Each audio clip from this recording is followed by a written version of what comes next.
नाही, टीका करावी, वाईट कामावर टीका करावी.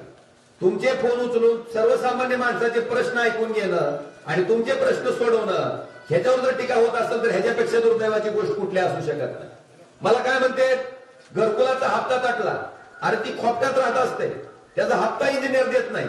मला फोन केला, त्या इंजिनियरला सांगितलं, त्या बिचाऱ्याचं छप्पर तयार झालं. मला सांगा, त्या खोपटातून ती माणूस घरकुलात गेल्याच्या नंतर जी तिची भावना असती, ती भावना ज्या राणा पाटलाचं 12 महिने 24 तास हॉटेल ताजमहल माहिती आहे का तुम्हाला मुंबईचं, त्याच्यात एक रूम बुक असती काय 40,000 का 50,000 रुपये दिवसाला भाडं. तिथं राहणाऱ्या माणसाला ही किंमत कळणार आहे का? ती किंमत ओमराजेच कळू ना. पुन्हा म्हणते ज्या दाबिदेचं काय खासदाराचं काम आहे का म्हणते ती. आता मला सांगा, राणा पाटीलची गाडी वापरते ती आहे 4 कोटीची. कितीची? 4 कोटी. त्याच्यात खिळा बी घुसला का टायर मध्ये तर पंक्चर होत, मग त्याची टायरच पंक्चर होत नाही, त्याला जॅकची किंमत कळणार आहे का? त्या अडचणीत सापडलेल्या माणसालाच कळत असते किंमत काय आहे ती.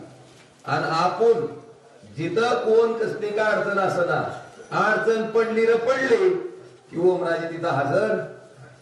मला वाटतंय मागच्या 5 वर्षात तुमच्या हक्काचा, तुमच्या अधिकाराचा तुम्हाला कोणची का अडचणी ना, तुम्हाला डीपी जोडू द्या, लाईनमन परमिट न देऊ द्या, रात्री लाईट ट्रिप होऊ द्या, तुम्हाला नवीन डीपी करायचा असू द्या, कुठली जरी अडचण पडली किंवा दवाखान्याचं काम असू द्या, दवाखान्याचं बिल कमी करायचं असू द्या, बँकेत गेल्याच्या नंतर तुम्हाला लोन देत नसं मॅनेजर, कारण माझा नंबर तुम्ही जर बघितलं पंचायत समितीच्या बाहेर आहे, तहसीलच्या बाहेर आहे, दवाखान्याच्या बाहेर आहे, एमएससी ऑफिसच्या बाहेर आहे, बँकेच्या शाखेच्या बाहेर आहे.